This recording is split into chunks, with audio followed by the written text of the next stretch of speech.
Hello, everybody, and welcome to Entrepreneur Lives. Today we have Nicole with us, just outside Oregon, and she's been an entrepreneur since 2007 with her husband. They started an organic farm and a brewery, nonetheless, and then they ran that for 7 years until they decided to close it. But then they started their own marketing agency, and 2 years after that, they've been doing this since 2016. Nicole, welcome. How are we doing? Oh, I'm doing great. Thanks so much for having me. Yeah, you're welcome. So tell us a bit more about, well, I want to hear all about the brewery for starters. Tell us about that and then we'll get stuck into the rest. Yeah, definitely.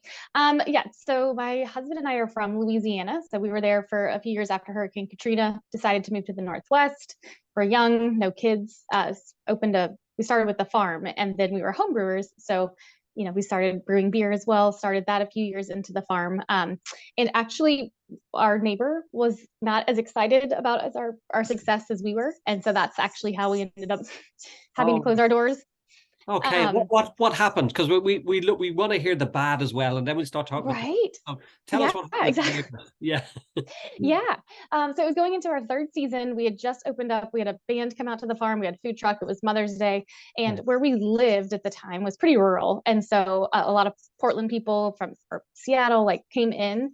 And that's kind of what upset our neighbors that it was so much traffic. So like cease and desist, public hearing, all of that. And there was a piece of our zoning that was incorrect that wasn't corrected when we started. So we ended up having to close our doors and yeah, kind of felt like the rug was ripped out from under us. But looking back, I'm kind of glad it happened because we're in a different space, not working 80 hours a week in a farm. Yeah. So yeah, but when you're going through it, it's hard to kind of see. Yeah. It's almost like there's a reason why, but you don't Yeah, get that at the time. But then as you move through it, you go, oh my God, that was meant to be. exactly. Yeah. And so from there, we were going to take the same kind of concept, but move it to a town a few miles away, start a restaurant. Our kids were super little. We had Yeah. no restaurant experience. We didn't get the funding for that. And so again, looking back, like it would have been hard, like really, really hard. So Yeah, for sure. When you look at restaurants, catering, all stuff like that, it's long hours, you know. it is. My business, I ran for 33 years, but certainly, 16, 18, 20-hour days. But about 5 years ago, I'd realized that, you don't have to work that way. It does things a lot Right. easier.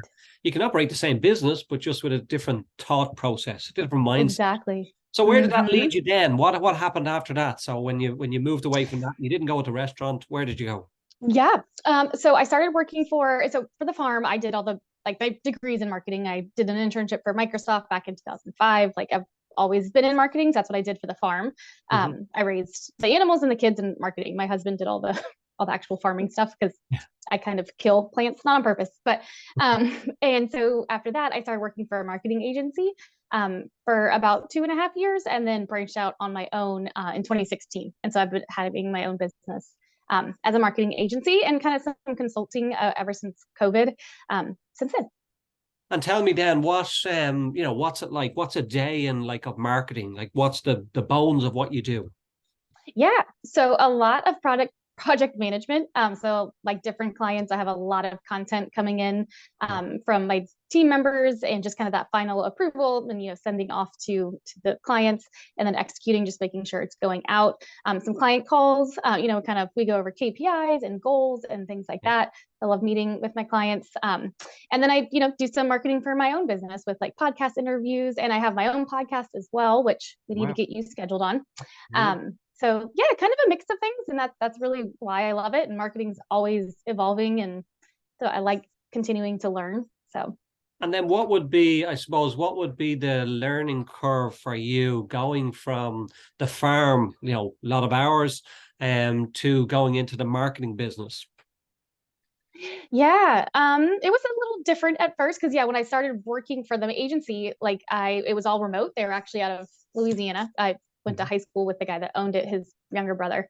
So it was definitely kind of getting used to working from home, setting my own hours, what those expectations would Yeah. be because they were so different from being on the farm and going to farmers markets and baking bread at 3:30 in the morning and like opening the brewery up. So it was very different. So it just took a little while, and I just tried to give myself a little bit of grace while that transition happened. So And then just with then from, going forward a little bit then with doing the marketing, is that a case of you work with all types of clients, or do you have a particular niche or a particular sector that you deal with?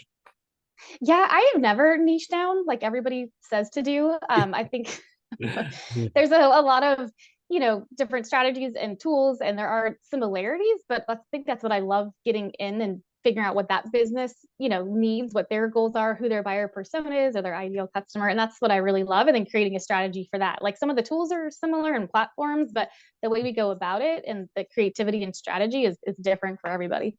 Yeah, I think you're right. Look, I again, you know, I started coaching probably about 16 years ago, but I only really started about 6 years ago because I didn't know what I was doing at the early part. But long story Right. short, I remember everyone used to say, you got to niche down, you got to define exactly.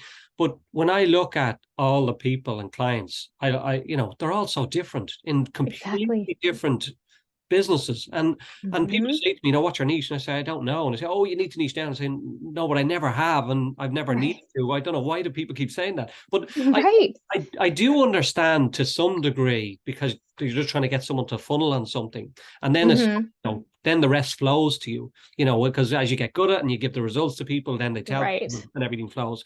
But do you find that in the marketing world as well, that it's just what the customer needs. It's not sometimes it's not what they think they need. It's Yes. it's you'll pick up what area you need to market them on or do for them. Yeah. Hmm. Definitely. Yeah. And it's funny too, because like when I first start working with clients, it's almost like therapeutic because they're kind of anxious, they're overwhelmed, they're not sure where to start. So they're not quite sure what their goals are or what they need. And then kind of like digging and digging. And then when they're able to express it and kind of start seeing what we're trying to do, it's just like, they feel so much relief. And then we're able to like kind of get over that barrier and then yeah, go for their goals and create their strategy for what they're looking for. And then, so say for most entrepreneurs out there, what would you recommend, they do in the early stages? And then, because like as entrepreneurs, everybody tries to do everything themselves, which is not the Exactly. ideal Yeah. way. Yeah. So what Right. would you recommend, like being in the marketing and an expert at it, what would advice would you give to people about that journey and how they could make it easier for themselves? Yeah. Yeah. I think you hit it right on the head. We try to do everything ourselves and then like we get so excited that we jump in so quickly without kind of like taking some time to figure out like what we want to do. So I wrote a whole article about it. And it was an entrepreneur and it's called "Did You Forget the Ketchup in Your Marketing Strategy?" So the analogy is, we have different parts that can make up a hamburger, but ketchup's my favorite. And if we're missing that, it's kind of like okay, but not great. So I like really encourage entrepreneurs to take like 15-20 minutes and just kind of sit down, like what are your goals, like what is, when do you want to do that, like why are you doing this, Yeah. and then like again who your ideal customer is, where they're hanging out,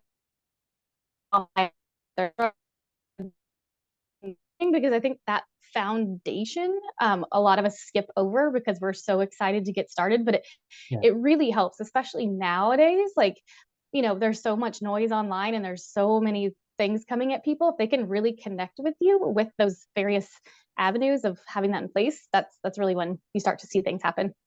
Yeah, and I get it. You're so right. There is just so much noise that people get attracted to or attached to all these different shiny objects and people telling Yes. you, no, you need to do YouTube. No, you need to do Facebook. No, no, it's not Facebook, it's ads. No. And then it's like, confusion and spending a lot of A money. lot. Whereas going to an expert, it means that you're getting the right advice and you're being directed Hmm. the right way to be able to grow and expand as an entrepreneur.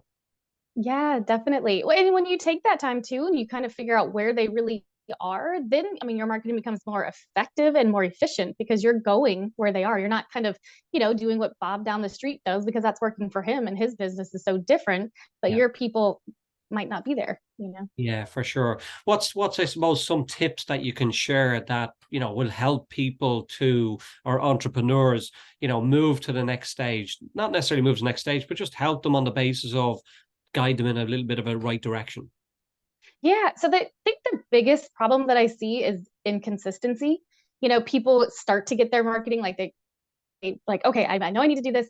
We'll get it going. And then, they start moving down the line, and then it kind of starts to tail off. And then, maybe because they get busy because it's actually working. And then that whole cycle kind of starts over again. That's like the biggest one that I see.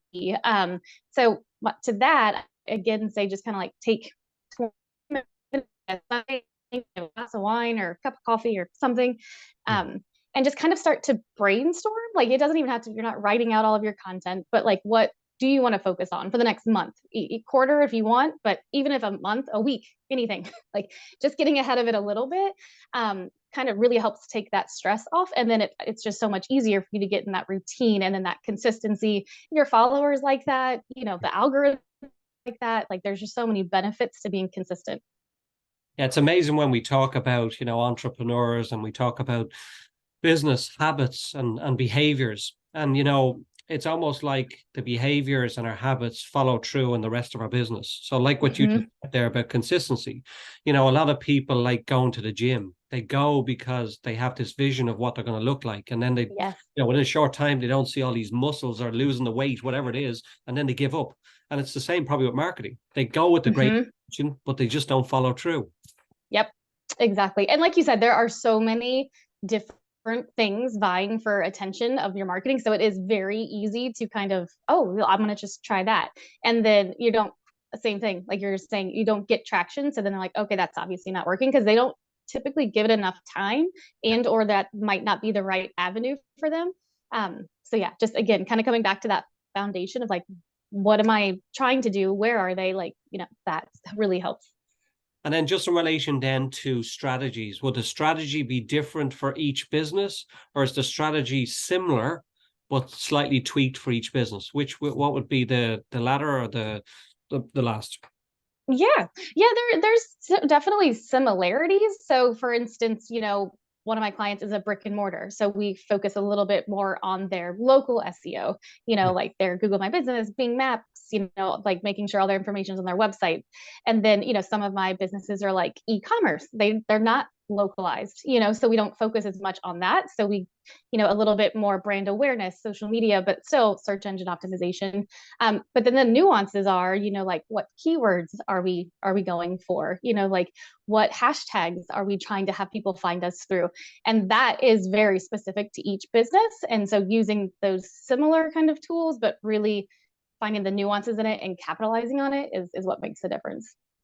I've seen, like, I said, over my 33 years, I've had one stage I had about 50 websites live at Oh, any one wow. given time. Yeah, so it was major over the top stuff, but I'd be well aware of SEO and keywords. But there's one thing that I always remember is anytime I'm ever talking to somebody is they don't, they should go to an expert because they don't really know. They think they know. And then that's why sometimes what's holding them back. Whereas by going to Right. someone like yourself, you know what the problem is, you know how to help them solve the problem. And it can save us a lot of time and a lot of effort by doing that. Yes, definitely. And I think, it kind of goes to our personalities as entrepreneurs. We're kind of scrappy, we're gritty, we're like, okay, we'll just do it ourselves, but Yeah. and so that I think it does not help us in certain ways. Other ways it's super Yeah. beneficial. But and I know even for me, like when I market my business, it's totally different than for me being able to look at someone else's business. Yeah. You know what I mean? It's harder for us to see, Yeah. The wood through so the trees. Yeah. Like it's yeah. like the old saying, did you ever see a window cleaner with clean windows? Right? No. Yeah. Because Or the they were very cobbler's good at son cleaning goes everyone without else's shoes. windows. Yeah. Yeah, But exactly. that's okay, like as Right. somebody, even when, I had a lady once, she was a coach and she was very good at what she done, but she didn't really practice it on herself. And I said to her, "Oh, that's okay. At least you're good at what you do. It doesn't mean that you have to, and people, I think, sometimes look at other people and think that, oh, well, you're good at what you're doing, but you can't do it yourself. So, what makes you the expert? And you go, it doesn't have to be that way. As long as you Right. know what you're doing, you're getting the results. Right. Well, then the happy days, everybody's a winner. Yeah, exactly. And what's the thing too about like if you can't do teach or if you can't do coach, like all the greatest coaches like played a little bit of college, but it's not like, they weren't like for typically like stars in the NFL or whatever, but they're amazing coaches, so Yeah. I've come across, a really successful coach, well known, and he had a problem, and another coach had to step in and help him. but this is stuff Yeah. that the guy taught, to other people. So, life Hmm. happens, things change. Yeah. But even when we We're all look, human. yeah, it's all exactly, that's exactly it. Everybody is human in many different ways. But even when we look at, from a cost point of view, as an entrepreneur, you're trying to survive, you're trying to, keep your business lean. But in fact, sometimes you can find that you're just wasting time and effort and energy by trying to save money, by literally going Hmm. to an expert. And Napoleon Hill talks about it in Think and Grow Rich. Go to the expert, get the Yes. expert advice, not the guy sitting in the bar that's giving you his opinion on what he thinks it is. Right. Go to the Hmm. expert that gives you the advice and then gets you to where you want to go. Hmm. Definitely. That's one of my favorite books. I love Napoleon Hill. And yeah, it's totally true. Yeah, yeah. It's so when we look at the various different elements though of the entrepreneurial experience and the entrepreneurial journey. And that's why it was so good to hear, how you worked really hard to do something, but it wasn't through your own hard work that it happened the way it did. But it didn't stop Hmm. you. You still moved on to something else and you still, created the success. And I suppose Hmm. that's what we want to voice to any entrepreneur is that, never give up. It's, there's always a way. Um, Uh-huh. but it is really important to utilize the people that know how to help you. Like Hmm. with SEO, we talk about marketing, website, or, keywords or AdWords or content, that's where people like you help people to do that and help them bring them Hmm. to that stage. Yeah. So, look, is there anything you would like to share, like any tips or tricks that you could tell somebody that maybe could help them, somebody that is going through that journey of not wanting to spend a penny? Right. Yeah. It it is definitely scary, when you start to even think of, I remember hiring my first team member like a year and a half ago, and Yeah. same thing. It's like, well, that brings on a whole other, like, it's a whole other human that I have to, be able to make sure I pay, and like, just all these different mindset things that I hadn't even thought of. But yeah, seeing how much, growth has had to, lighten me up to do other things to grow the business.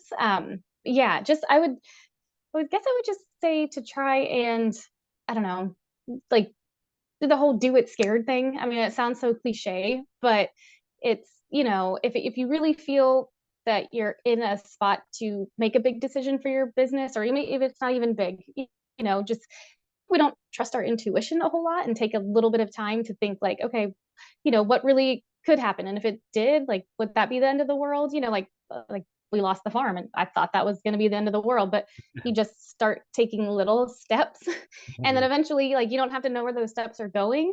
But it's amazing how many opportunities open up as you just keep moving, even if it's just like a little. Yeah. Yeah, for sure. And look, Nicole, it's like what you said, when you look back at it, you realize that actually wasn't the way it was meant to be. And Yep. then because you've gone through the journey of, working so hard and being on a farm and, working on a farm in itself is hard enough, but then the brewery and everything else, and then it changes into a different world. But now it's like you got a second chance or a second wind and you changed it. Yep. You didn't have to work as Hmm. hard. You didn't have to do as many hours. Yep. And that's what I found. The same with me. Like I'd done it for so long, and then I realized that it was just me. I was the problem. I was the way I thought about it.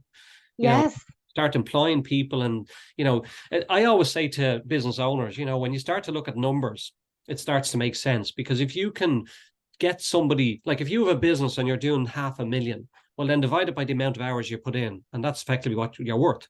But if you can get somebody Hmm. to do it for a percentage of that, an employee, well then isn't it Hmm. worth to get 10 employees to do 10 times more and bring it from 500,000 to 1 million and have people helping you and growing with you than it is trying to do Yeah. it yourself.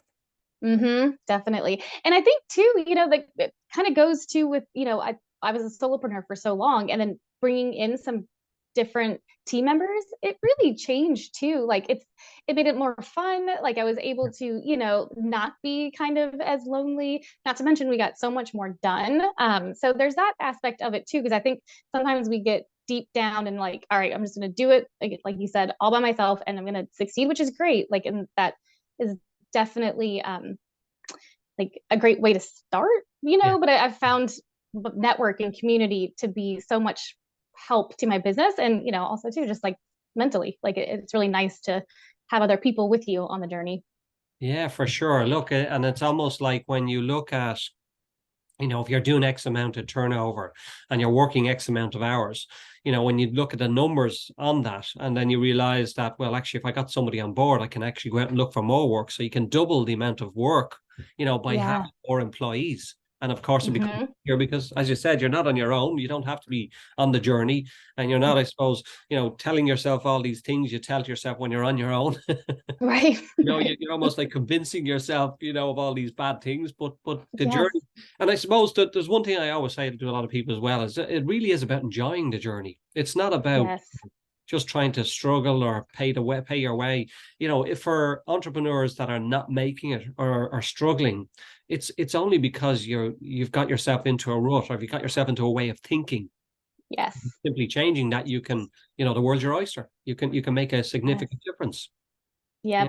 Yep. I so true. Yeah, I think for the longest time I kind of always had that like almost scarcity mentality, and also like you have to work a Yeah. crazy amount of hours to make a lot of money, which somewhere along the line I picked that up. But now, like, and then you see like the 4-hour work week, which I think there's probably a balance between the two, Yeah, yeah, for sure. but Yeah, it's yeah, definitely doable for sure. But yeah, I think you're right. It's all about our mindset and our perspective, and how we want to go about it and how we want to live life. I mean, it's pretty short, so what do you want to do with it? yeah, yeah. Enjoy it as much as you can. And Nicole, look, it's been a complete pleasure. Love the insights into marketing and SEO. If you could please tell us where people can get in contact with you, and how they can get in contact with you. Yeah. So my website would probably be the best place to start. It's just nb.marketing, no .com or anything like that. That has my social media on there. It has some freebies. It actually has a downloadable workbook to go through that foundation that I talked about. So if anybody wants that there, and then there's like a link to the podcast. So yeah, it's all there. Yeah, that's been fantastic. Thank you very much. We really enjoyed, listening to you today. Yeah, this was great. Thanks for having me.